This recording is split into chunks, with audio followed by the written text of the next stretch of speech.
Akhwati fillah, rahimani wa rahimakunallah. Masya Allah, ya, kehidupan di dunia ini adalah kehidupan yang silih berganti. Terkadang seseorang dia mendapatkan kebahagiaan dan terkadang mendapatkan kesedihan. Karena kita tahu yang namanya kehidupan di dunia ini tidak selamanya indah. Ya. Senang dan duka pasti datang silih berganti. Dan kita akhirnya bisa memahami teman-teman bahwasanya kehidupan di dunia ini adalah semu. Kebahagiaannya semu, kesedihannya semu, hanya sementara. Dan ada kehidupan selanjutnya yang abadi kekal di sana, yaitu kehidupan akhirat. Subhanallah, di sanalah kita sebagai seorang muslimah kelak nanti akan beristirahat dan kelak akan bersenang-senang berbahagia manakala kita sudah menyiapkan bekal sebanyak-banyaknya di dunia.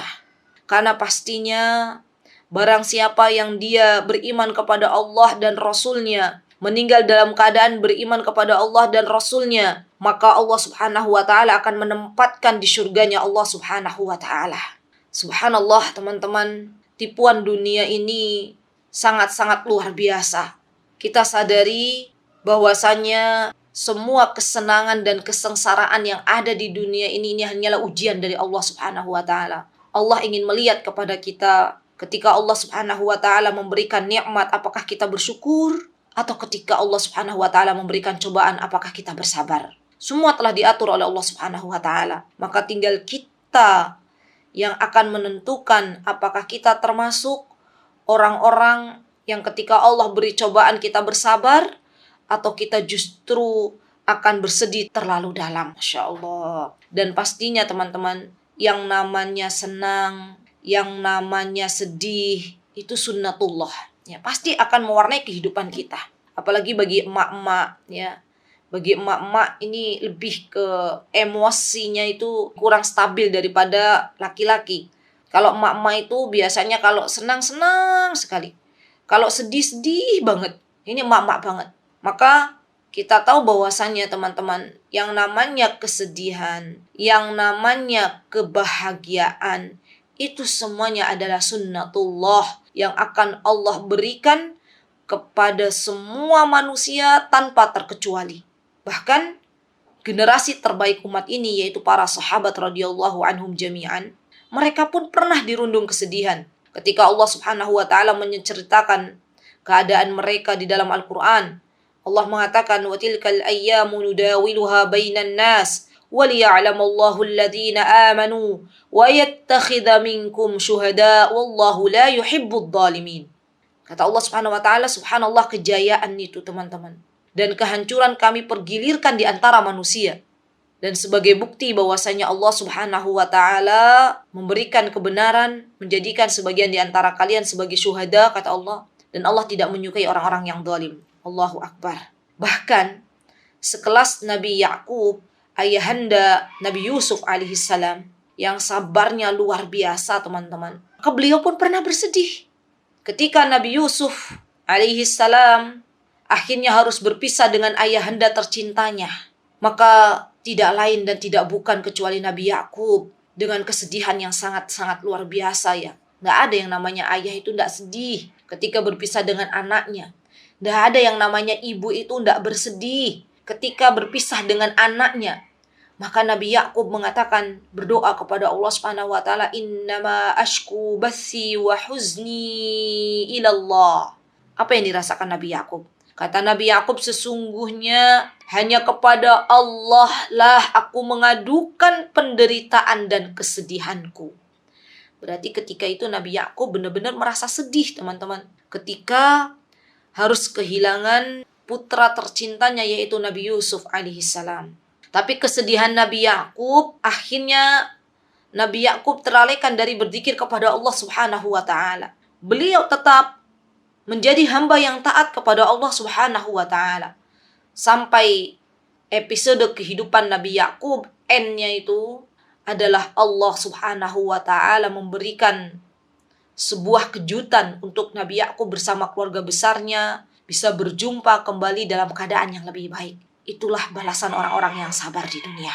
Subhanallah ya teman-teman.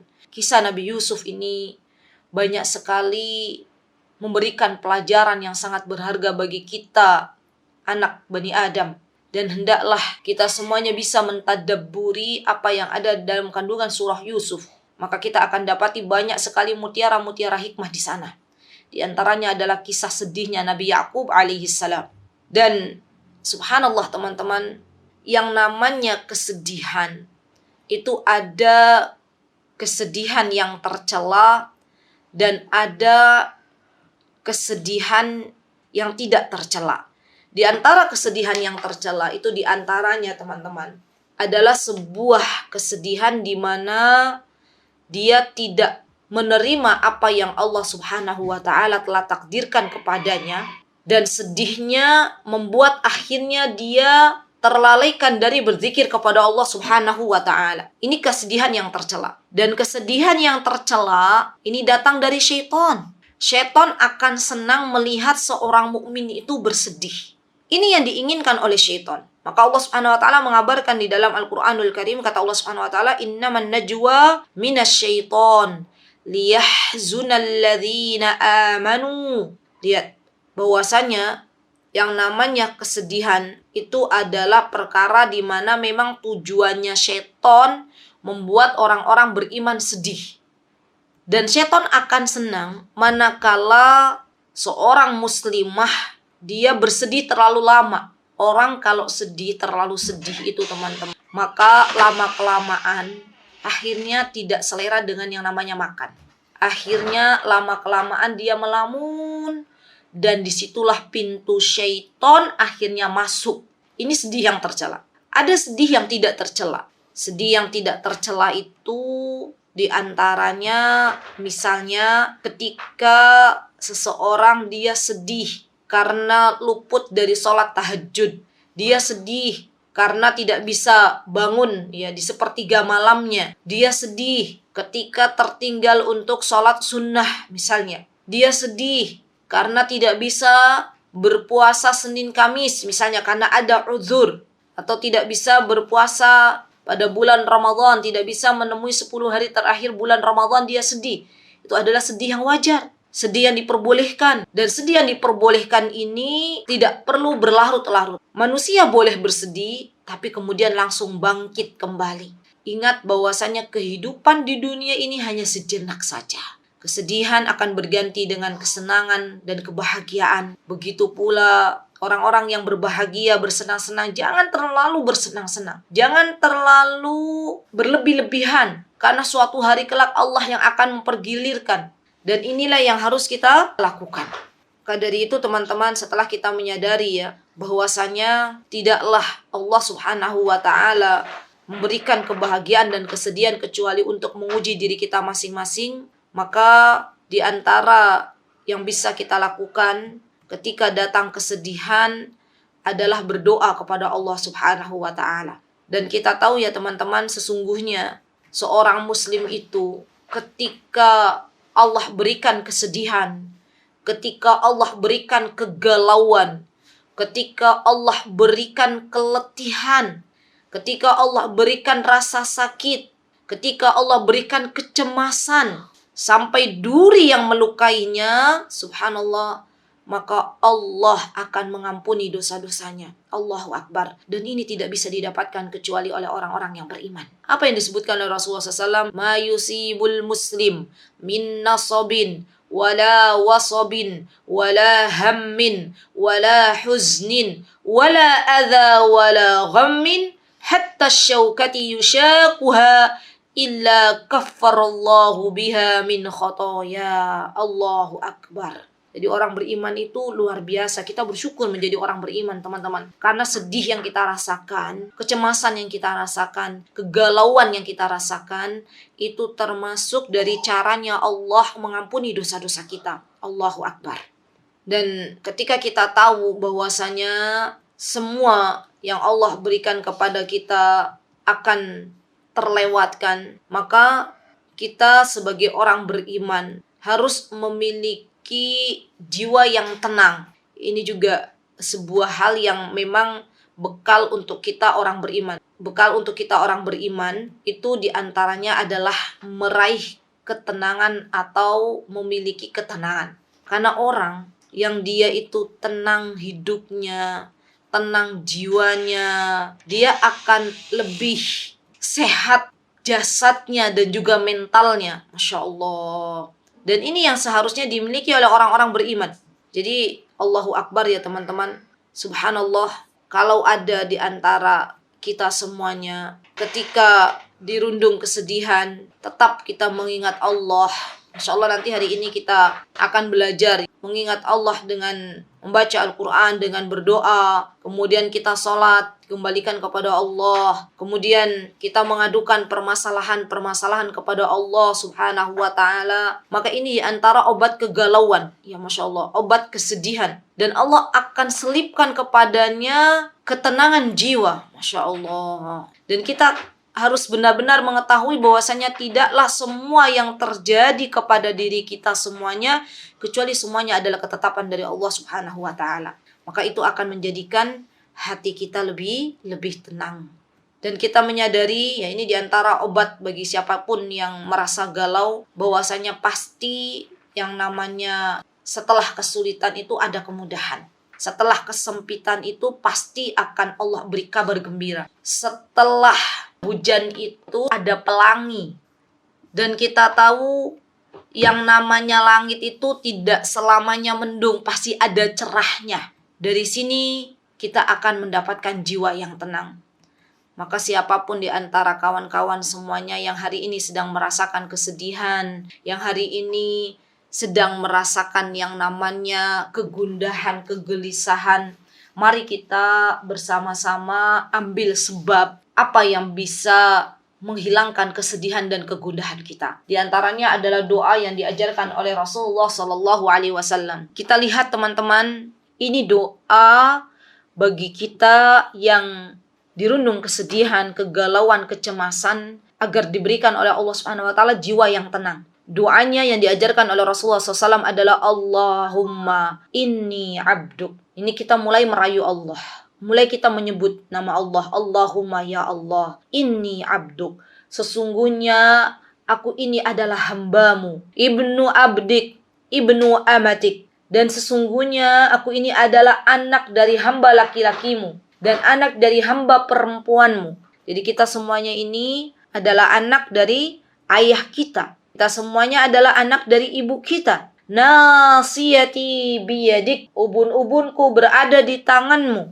Ini adalah sebuah hal di mana kita mengatakan bahwasanya yang dimaksud dengan nasiyati biyadik, kita menyadari bahwasanya semua keputusan itu ada di tangan Allah Subhanahu wa taala. Semua kekuasaan serta kendali kita semuanya yang ada di dunia sebagai hamba Allah ada di tangan Allah Subhanahu wa taala. Maka kita mengatakan nasiyati biyadik. Ini adalah kiasan yang mana kita sadari betul bahwasanya yang bisa merubah hati seseorang dari sedih menjadi bahagia, dari sedih menjadi tenang itu hanyalah Allah Subhanahu wa taala. Madin fiya hukmuk, keputusanmu selalu berlaku untukku. Adlun fiya qada'uk, dan kemahaadilanmu dengan takdir yang engkau berikan kepadaku. Ya, qada itu dari kata qada, ya. Al-qada itu adalah ketentuan Allah Subhanahu wa taala. Kemudian kita meminta as'aluka bikulli ismin huwa lak sammaita bihi nafsak aw anzaltahu fi kitabik aw 'allamtahu ahadan min khalqik aw ista'sarta bihi fi 'ilmil ghaib 'indak. Ini tolong digarisbawahi teman-teman. Ini adalah adab kita berdoa kepada Allah Subhanahu wa taala. Di antara adab kita berdoa kepada Allah Subhanahu wa taala, kita sebutkan dulu as'aluka, ya Allah, hamba memohon kepadamu dengan nama engkau yang engkau lekatkan sendiri untukmu. Setiap nama yang menjadi milikmu. Subhanallah. Dan kita tahu Allah Subhanahu wa taala menyebutkan banyak nama-nama di dalam Al-Quranul Karim yang kita kenal dengan Asma'ul Husnanya Allah Subhanahu wa ta'ala. Samaita bihi nafsak. Allah sebutkan di dalam Al-Quran bahwasanya Allah Ar-Rahim, Allah Ar-Rahman. Allah Al-Quddus, Allah Al-Muhaimin. Semua yang Allah sebutkan di dalam Al-Quran. Au anzaltahu fi kitabik. Atau engkau turunkan di dalam kitabmu. Au 'allamtahu ahadan min khalqik. Atau engkau khususkan untuk dirimu dalam ilmu ghaib di sisimu. Ini menunjukkan teman-teman yang namanya Asmaul Husnanya Allah. Ketika ada kata-kata au 'allamtahu ahadan min khalqik. Kemudian awis ta'sarta bihi fi ilmil ghaib 'indak. Artinya yang namanya nama Allah itu memang ada sebagian yang Allah tidak beritahu kepada kita. Kita kenal yang Allah beritahu kepada kita itu ada 99. Tapi bukan berarti jumlah Asmaul Husnanya Allah itu 99. Karena di sini Allah mengatakan bahwasanya kata Rasulullah SAW, atau ada nama yang memang engkau yang hanya mengetahui di sisimu. Kita tidak tahu. Sebuah analogi yang sangat bagus yang dikatakan oleh Syekh Ibnu Utsaimin rahimahullah ketika beliau mengatakan ketika seseorang misalnya kata Ibnu Utsaimin memiliki uang, jadi dia taruh di laci dan dia panggil orang-orang, dia akan sedekahkan uangnya misalnya, kemudian dia ambil sebagian uang yang ada di lacinya dia sebarkan, dia bagikan untuk para du'afa misalnya. Maka orang-orang yang datang mengira bahwasanya uang yang dimiliki oleh fulan tersebut, oleh laki-laki tersebut adalah hanya yang dibagi-bagikan. Padahal ada uang yang memang ditaruh di lacinya belum dibagi-bagikan. Ya, mungkin untuk sesi selanjutnya. Maka dari itu, kita perlu mengetahui bahwasannya Asmaul Husnanya Allah, nama-nama Allah itu tidak terbatas jumlahnya hanya 99. Karena memang ada nama yang Allah Subhanahu wa ta'ala sembunyikan dari kita. Hanya Allah yang tahu. Kemudian dari ketika kita ini adab ya, kita mengatakan kepada Allah wasilah dengan Asmaul Husnanya Allah. Karena memang yang namanya berdoa itu boleh sebelum berdoa itu kita pakai wasilah teman-teman. Di antara wasilah yang dianjurkan oleh Rasulullah SAW adalah berdoa dengan nama-nama Allah. Maka ini boleh kita pakai sebelum kita berdoa. Allahumma as'aluka bikulli ismin huwa lak samaita bihi nafsak aw anzaltahu fi kitabik aw 'allamtahu ahadan min khalqik aw ista'sarta bihi fi ilmil ghaib 'indak. Kemudian kita minta an taj'alal qur'ana rabi'a qalbi wa nura sadri wa jalaa huzni wa dhahaba hammi. Ini kita minta kepada Allah Subhanahu wa taala, an taj'alal qur'ana rabi'a qalbi. Subhanallah. Lihat teman-teman, apa yang kita minta kepada Allah? Ya Allah, jadikanlah Al-Qur'an itu adalah sebagai penyejuk hatiku. Subhanallah. Karena memang Al-Quran itu adalah obat bukan hanya untuk jasad kita. Tapi lebih dari itu Al-Quran adalah obat untuk hati kita. Maka kita meminta kepada Allah Subhanahu wa ta'ala dengan mengatakan, dengan meminta an taj'al Qur'ana rabi'a qalbi. Menjadikan Al-Quran sebagai penentram dan penunjuk atau penyejuk hatiku. Menjadikannya sebagai obat bagi kegalauanku. Wa nura sadri. Nah ini juga kita minta kepada Allah wa nura sadri, menjadikan hatiku yang awalnya sempit, yang awalnya pekat ya, dijadikan oleh Allah sebagai hati yang bercahaya, ya, hati yang tenang, ya, hati yang lapang. Wa jalaa huzni, dan jadikan Al-Quran sebagai penghilang ya dari kesedihanku. Wa dhahaba hammi, dan pelenyap kegundahanku. Subhanallah teman-teman. Kemudian di akhir hadis ya Rasulullah Shallallahu Alaihi Wasallam mengatakan bahwasanya barang siapa seorang yang dia berdoa kepada Allah dengan doa ini, maka Allah pasti akan menghilangkan kegundahan dan kesedihannya, lalu menggantikannya dengan kelapangan. Nah, kalau kita tahu manfaat doa ini sangat besar teman-teman. Teman-teman bisa baca ya, sebelum membaca, teman-teman misalnya bisa difotokopi. Biasanya kan kalau lansia begitu ya, difotokopi terus habis itu nanti ditempel. Ya ini pengalaman saya lihat ibu mertua itu begitu. Ditempel beberapa doa. Nah, di pintu yang sering dilihat. Kalau sedih, baca doa ini lagi. Ya Allah hilangkan kesedihannya. Ya Masya Allah. Lama-kelamaan kalau sering dibaca doa ini, lama-kelamaan hafal sendiri. Biidnillahi ta'ala. Ya, jadi tidak usah pusing-pusing doanya panjang ya. Nanti bagaimana? Baca aja. baca, sambil ditadaburi, sambil dipahami maknanya, maka kita akan diberikan oleh Allah Subhanahu wa taala dengan kelapangan dada. Kemudian doa yang kedua yang Rasulullah Shallallahu alaihi wasallam ajarkan untuk kita semuanya, ini doanya lebih pendek, boleh teman-teman pilih yang mana ya. Doa yang kedua adalah Allahumma inni a'udzubika minal hammi wal hazan. Ya Allah, aku berlindung kepadamu dari al-ham. Al-ham itu kegundahan, al-hazn itu kesedihan. Tapi maknanya berbeda antara al-ham dan al-hazn, teman-teman. Jadi kalau makna al-ham itu sebagaimana disebutkan ya oleh para ulama bahwasanya al-ham itu kesedihan terhadap hal-hal yang sedang terjadi. Berarti misalnya ada seseorang dia sedang sedih pada saat ini, maka sebutannya adalah al-ham. Al-hazn itu adalah kesedihan terhadap hal-hal yang sudah berlalu. Itu al-hazn. Jadi bedanya kalau al-ham ini yang sedang dirasakan, kalau al-hazn adalah kesedihan yang sudah berlalu. Kan kadang ada ya, misalnya nih, ada seorang ibu yang saya kemarin lihat tuh di Lumajang. Saya tuh melihat ada ibu yang kehilangan putranya. Dan itu kan kesedihan yang sebenarnya sudah berlalu ya. Di putranya itu semata wayang. Kemudian pada waktu erupsi itu putranya meninggal. Dan peristiwanya berarti ketika kami ke sana, saya berjumpa dengan ibu itu kurang lebih loh teman-teman ya, 1 bulan. Berarti kan sudah berlalu kan kejadiannya. Tapi ketika ibu itu berbicara, kembali lagi air matanya menetes ya, Masya Allah. Itu menunjukkan bahwasanya ibu itu sedang hazan, sedang bersedih terhadap kejadian yang telah lalu.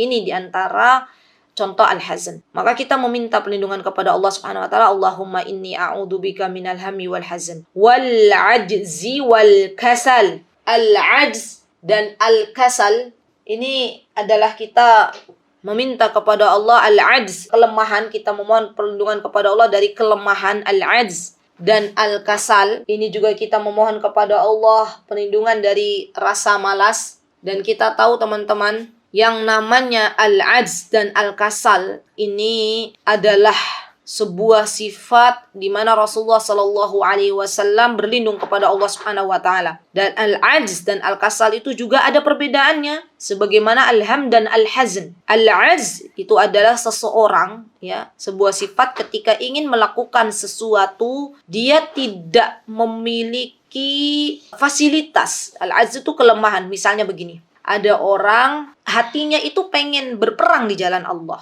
tapi dia nggak punya kekuatan, nggak punya kuda, nggak punya pedang, nggak punya baju besi misalnya. Ini dinamakan dengan al-ajz. Orang mau nuntut ilmu misalnya, tapi nggak punya bekal. Orang mau duduk di majlis ilmu dengan mendengarkan Zoom misalnya, tapi nggak punya kuota. Nah itu namanya al-ajz. Dia meminta kepada Allah Azza wa Jalla berlindung dari sifat al-ajz. Al-kasal itu teman-teman adalah sebuah sifat di mana Allah Subhanahu wa taala telah memberikan kemampuan kepadanya, fasilitas untuknya, tapi dia itu malas, tidak bersungguh-sungguh. Contoh misalnya, Allah telah memberikan kepada kita kuota untuk bisa ikut mendengarkan kajian-kajian online. Misalnya, Allah berikan kepada kita mata untuk bisa mencatat. Allah berikan kepada kita pendengaran untuk bisa kita mendengar. Allah juga yang telah memberikan kepada kita pena untuk bisa kita menulis. Tapi kita tidak mau datang menghadiri majlis ilmu. Ini adalah al-kasal. Ini adalah kemalasan. Maka kita minta kepada Allah Subhanahu wa taala agar kita berlindung dari yang namanya sifat al-ajz dan al-kasal. Wal bukhli wal jubn. Ya, al-bukhl dan al-jubn ini juga adalah dua sifat ya yang tidak baik bagi seorang muslim, karena al-bukhl ini adalah bakhil, bin pedit, bin pelit, bin koret. Karena Rasulullah SAW itu adalah seorang yang sangat-sangat dermawan, menyukai berbagi. Ini yang harus kita miliki. Jadi yang namanya kebakhilan itu subhanallah teman-teman, bukan hanya tidak disukai Allah. Yang namanya bakhil, pedit, koret itu juga gak disukai manusia. orang kalau menggenggam hartanya, dia nggak mau berbagi, nggak mau memberi, itu malah justru manusia benci kepadanya. Beda sama orang yang dia itu senang memberi, senang berbagi. Maka manusia pun senang kepadanya. Ini fitrah. Jadi subhanallah, yang namanya bakhil, perdit, kodet, apa tadi koret, itu adalah datang dari syaitan. Dan juga al-jubn. Al-jubn ini sifat penakut. Jadi dia nggak punya keberanian. Sifat di mana syaitan ini memang menginginkan sifat al-jubn ini agar menjadikan manusia tidak mau beramal kepada Allah Subhanahu wa taala, menjadi takut, mau bangun malam, setan gendoli dengan nanti ada apa, nanti pas wudu nanti gimana, ini bagaimana terus ya. Kita minta perlindungan kepada Allah Subhanahu wa taala. Wa dhal'id dain wa ghalabatir rijal. Wa dhal'id dain wa ghalabatir rijal. Ini teman-teman, kita minta kepada Allah Subhanahu wa taala agar diberikan kemampuan untuk cepat melunasi hutang. Karena kita tahu yang namanya hutang itu adalah sesuatu yang berat dan kegundahan, kegelisahan yang dialami oleh seseorang itu juga bisa disebabkan karena hutang. Maka sekali lagi teman-teman, jangan pernah membiasakan yang namanya hutang. Sebenarnya Allah Subhanahu wa taala itu sudah memberikan kepada kita rizki untuk kita bisa mencukupi kebutuhan kita sehari-hari, ya.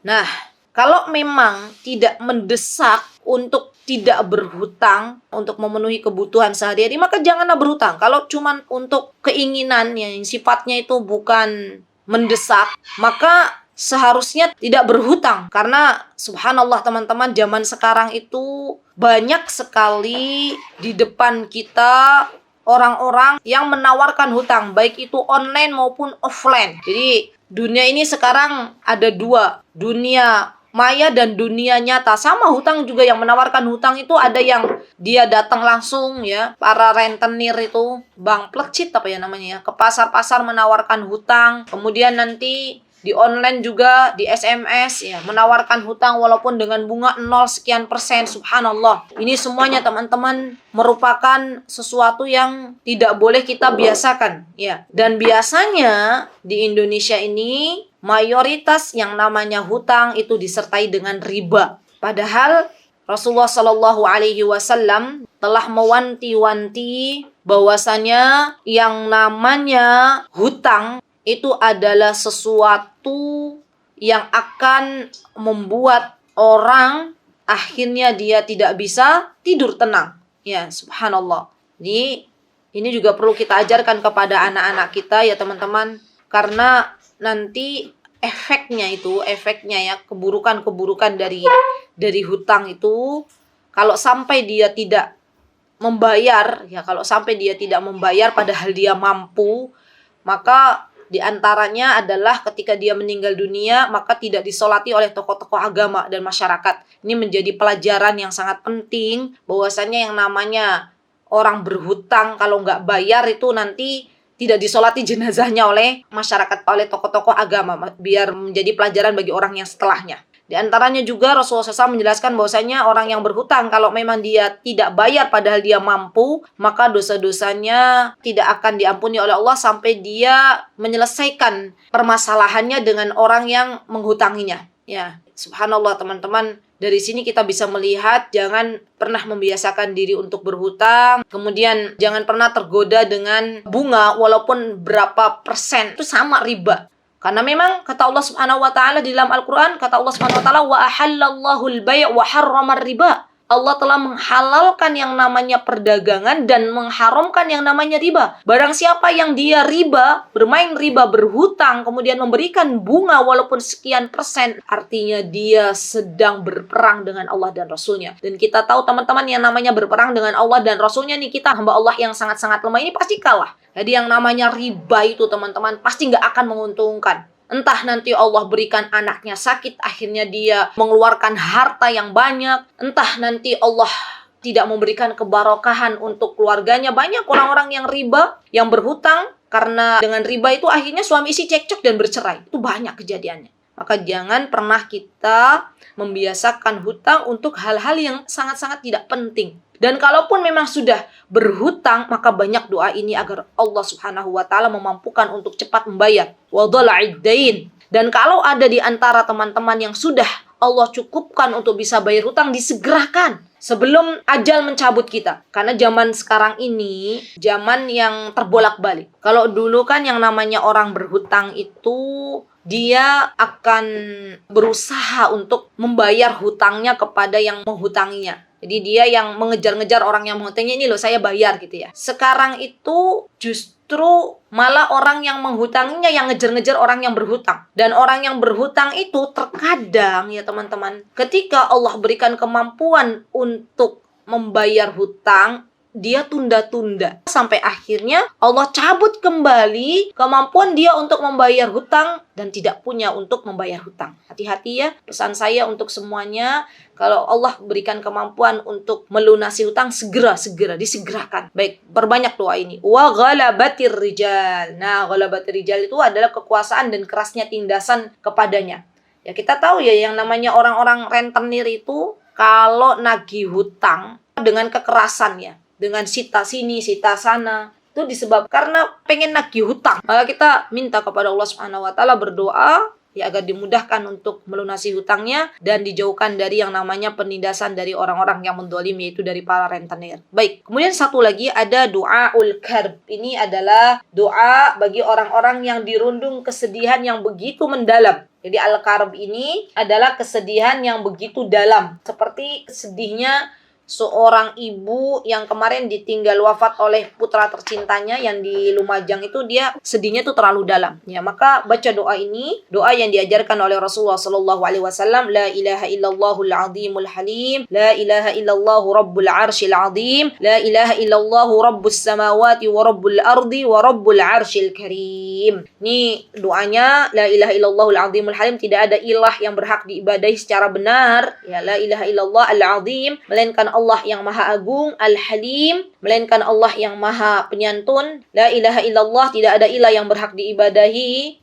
secara benar, melainkan Rabbul arsyil azim, Allah Rabb, ya, yang memiliki arsy al-azim, yang maha agung. Arsy-nya Allah itu besar, agung. La ilaha illallah rabbus samawati wa rabbul ardi, dan tidak ada ilah yang berhak diibadahi secara benar melainkan Allah Azza wa Jalla, yang menguasai as-samawat, menguasai langit, wa rabbul ard, yang menguasai bumi, wa rabbul arsyil karim, dan Allah Azza wa Jalla yang menguasai arsy yang maha mulia. Nah, hadis ini diriwayatkan oleh Abdullah bin Abbas radhiyallahu anhuma. Ya, kenapa saya sebutkan anhuma? Doanya untuk Abbas, ya, paman Rasulullah SAW dengan putranya yaitu Abdullah bin Abbas. Maka saya nyebutnya radhiyallahu anhuma. Ya, dua orang sahabi. Baik. Nah, doa ini teman-teman boleh teman-teman baca ya, karena di sini banyak sekali nama-nama Allah dan sifat-sifat Allah, ya. Allah yang maha al-azim, Allah yang maha al-halim, dan Allah subhanahu wa ta'ala Rabbul arsyil karim, al-karim, ya. Ini doa subhanallah sangat-sangat bagus, ya. Kita baca doa ini dengan penuh pendadaburan, karena memang subhanallah kita benar-benar meminta kepada Allah Subhanahu wa ta'ala agar Allah Subhanahu wa ta'ala senantiasa mengurusi urusan kita semuanya. Maka doa yang selanjutnya yang kita panjatkan adalah Allahumma rahmataka arju fala takilni ila nafsi tarfata ain wa aslih li sya'ni kullah la ilaha illa ant. Masya Allah, ini doa yang sangat-sangat bagus teman-teman. Coba kita tadabburi bersama ya. Dan hadis ini diriwayatkan oleh Abu Bakrah, yaitu Nafi' bin Haris Ats-Tsaqafi. Kata Rasulullah SAW, Allahumma rahmataka arju, ya Allah, hanya rahmatmu yang kuharapkan. Fala takilni ila nafsi tarfata ain. Janganlah engkau serahkan aku kepada diriku meskipun hanya sekejap mata. Jadi semua urusan itu kita kembalikan kepada Allah. Urusan itu menjadi berat kalau kita tanggung sendiri. Tapi urusan itu akan menjadi ringan kalau kita serahkan kepada Allah Azza wa Jalla yang maha mengurusi hamba-hambanya. Wa aslih li sya'ni. Dan kita berkata kepada Allah Subhanahu wa ta'ala, perbaikilah seluruh urusanku wahai Allah Subhanahu wa ta'ala, wahai Rabbku. Kullah, semuanya. La ilaha illa ant. tidak ada ilah yang berhak diibadai secara benar melainkan Engkau. Jadi ibu-ibu kalau punya masalah besar, misalnya ibu-ibu mumet, namanya emak-emak kan begitu kan. Ada kalau masalah adanya tuh bingung harus bagaimana, baca doa ini. Allahumma rahmataka arju fala takilni ila nafsi tarfata ain wa aslih li sya'ni kulla la ilaha illa anta. Allah mudahkan nanti. Dan terakhir, la ilaha illa anta subhanaka inni kuntu minadh dhalimin, ya. Masya Allah, doa ini adalah doa yang kita tahu bersama, dipanjatkan oleh Nabi Yunus alaihissalam ketika beliau berada di dalam perut ikan. Maka kemudian Nabi Yunus alaihissalam ketika berada di perut ikan paus, ya, beliau membacakan doa kepada Allah Subhanahu wa taala, la ilaha illa anta subhanaka inni kuntu minadh dhalimin. Ada juga dalam sabda Rasulullah SAW, barang siapa yang dia berdoa, seorang itu berdoa dengan mengawali la ilaha illa anta subhanaka inni kuntu minadh dhalimin, maka Allah akan kabulkan doanya. Kemudian terakhir, Allahu Rabbi la usyriku bihi syai', ya. Yang meriwayatkan hadis ini adalah Asma binti Umais radhiyallahu anha. Maka kita doa ini adalah mengatakan, ya Allah, wahai Rabbku, aku tidak akan menyekutukannya dengan sesuatu apapun. Masya Allah, ya, doa-doa yang sangat bagus kita dapatkan di pagi hari ini adalah rezeki dari Allah Subhanahu wa taala. Alhamdulillah telah selesai. Itu yang bisa saya sampaikan. Jika ada yang benar, pastinya datang dari Allah Subhanahu wa taala. Jika ada yang salah, datangnya dari saya pribadi. Saya mohon maaf yang sebesar-besarnya. Barakallahu fikunna jami'an. Aqulu qawli hadza wastaghfirullah li wa lakum wa akhiru da'wana alhamdulillahi rabbil alamin. Wassalamualaikum warahmatullahi wabarakatuh.